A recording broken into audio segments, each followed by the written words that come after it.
The three top most influential multi-tools are in these three bags.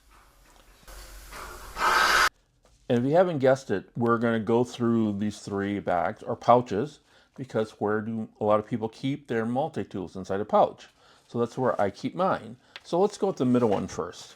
This is the alpaca admin pouch, if I remember correctly. It's a nice pouch. This happens to be the all black one. It's got zippers there, and it's got zippers all the way around here. Inside of it, it has the Play-Doh Multitool. Play-Doh was an interesting company. For the first 65 years, it did not make any tools or toys like this one.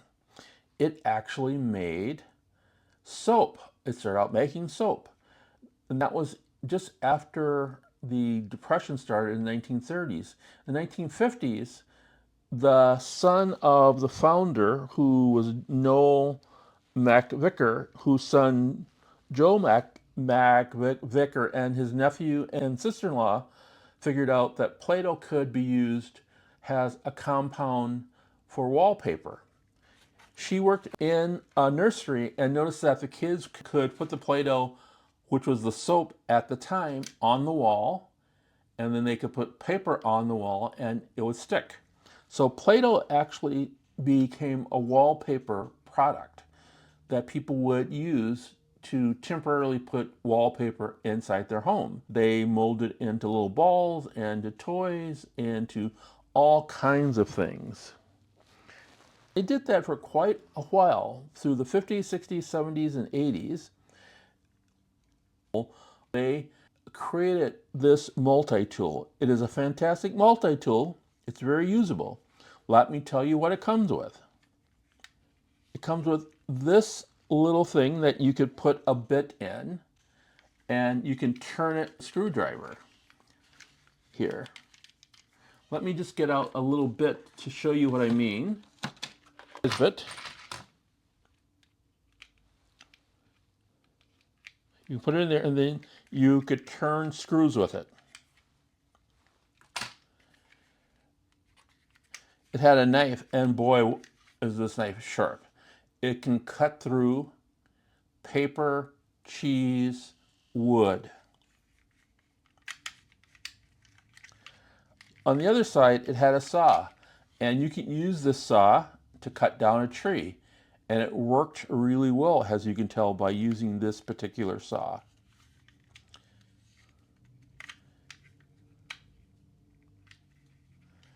This was used as a little scraper so that you can scrape things on the ground and line them up.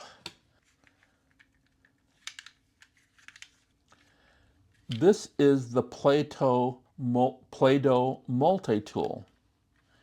It's a great multi-tool, and it's very influential into getting people into multi-tools in North America. Let's look at what we have here in this one, this Maxpedition one. I think it's just a regular one. It's not a mini or micro, so whatever the next one is up from that, I don't remember, but it's got a whole number of places to put your multi-tools in, and pouches here come up. And in this one we have, Fisher-Price. This was probably a favorite of my nieces and nephews. It is a great toy, and it's a great inspiration as someone who wants to get into multi-tools. Let me just tell you a little bit about the Fisher-Price legacy. In the 1930s, after the Depression, and you'll hear this a lot from the other ones too, Herman Fisher, Irving Price, Margaret Evans Price, and Helen Schlegel had a bright idea. Why not make tools that keep kids happy and keeps parents sane? They wanted a way to help kids do something constructive in their life. So they made a whole series of toys. It started out with just little plastic toys that would be things that kids could roll around with, that were like cars or carts, and They really were a good distraction for kids when their parents just wanted to be left alone. Nowadays, you see parents handing kids their phones and then the kids are just staring at their phone. My hope is with the parent doing that, it's actually keeping them sane and helping the kids learn. Come the 1960s, Fisher-Price rolled out what was called a whole bunch of tools that were called Little People. And it wasn't this particular tool, but it was the predecessor of this tool. Suddenly, in the 1970s, Fisher-Price was bought by a company, and it was the Quaker Oats Company. And the Quaker Oats Company made what? Cereals and oatmeal, things that parents were feeding their kids. In 1993, Mattel bought Fisher-Price. Fisher-Price began to create this multi-tool. They have made a whole bunch of iterations. In this particular tool, which will seem very familiar to a lot of people, it's got a ruler in it. This ruler on this side is primarily in inches, and it has centimeters on it. This was considered to be a worldwide tool and one of the first tools that had that on it. It had this wrench, and this wrench really could crank down on things. And kids would use this wrench to actually crank on bolts, rivets, those kinds of things. It had a very nice magnifying glass. In this magnifying glass, you could see things on the ground, ants or other bugs, and feel comfortable with what you were looking at and learn things. It's got a pocket clip. What multi-tool doesn't need a pocket clip? It has this little scraper, digger, so you can scrape things up with it. And the piece de resistance is that it had probably the most powerful saw on any multi-tool that you could want to have or see. This one was made in 1991, I do believe, from Fisher-Price. And then your knife.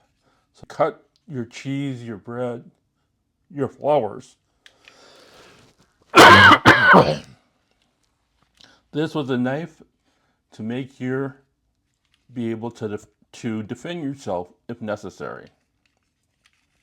This was the Fisher-Price multi-tool. Still a nice multi-tool. We're about 2/3 of the way through, and I want to let you know that we're going to have a giveaway. And this giveaway is the Spyderco C28 Dragonfly knife kit. This is a great little knife kit. And I'll show you the back of it so that you can see. It's got a few pieces that will help you put together a knife, to learn about knife and how they are made. In just a really basic format. How do you enter the contest?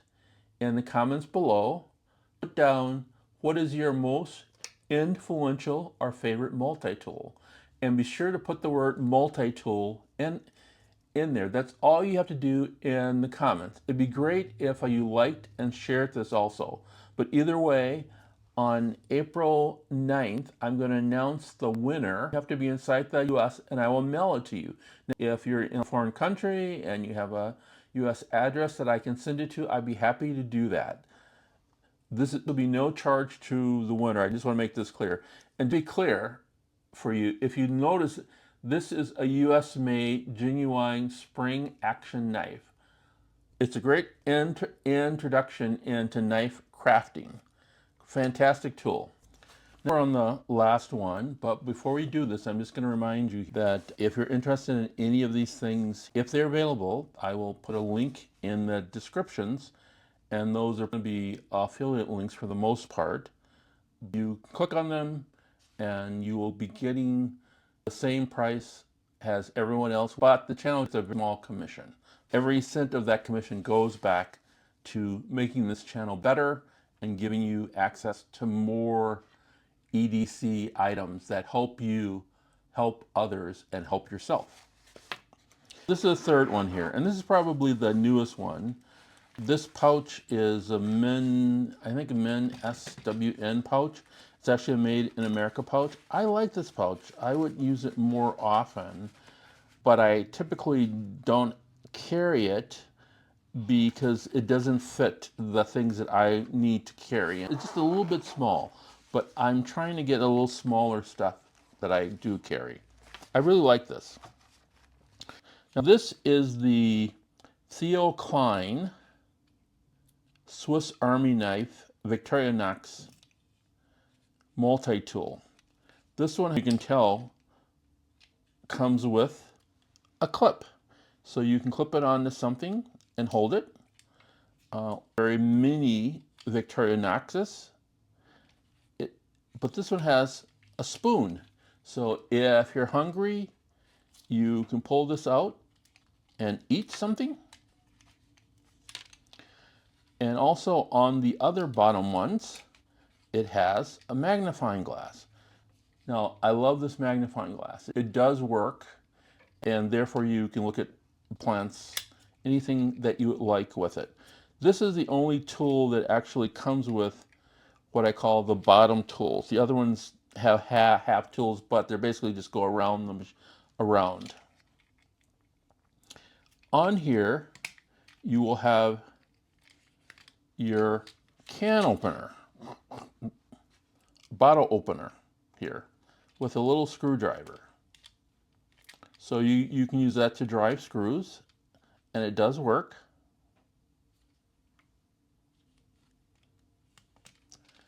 This is your knife.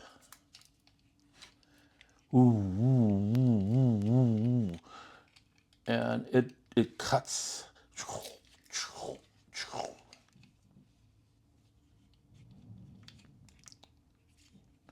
This is a fork. So once again, if you need to eat and you need a knife, spoon, fork, you have that.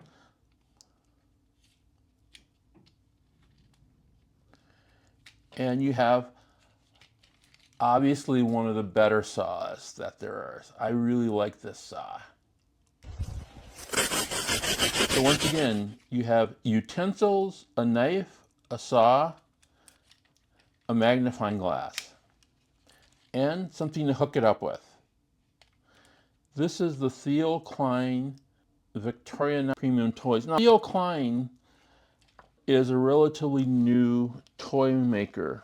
They actually created this, I want to say, in the in the 2010s. But this is really nice. A lot of people have this. A lot of people like this.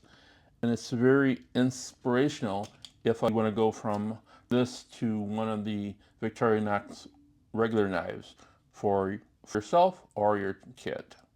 That's it right there. Those are the three multi-tools that could have the most impact on your kids and on your family. End of it all. This is Haku EDC. I want to thank you all for getting this far. Thumbs up for that. Once again, this EDC is for you to be helpful and for you to help others. This is Haku EDC. I'll see you in the future. Happy April 1st.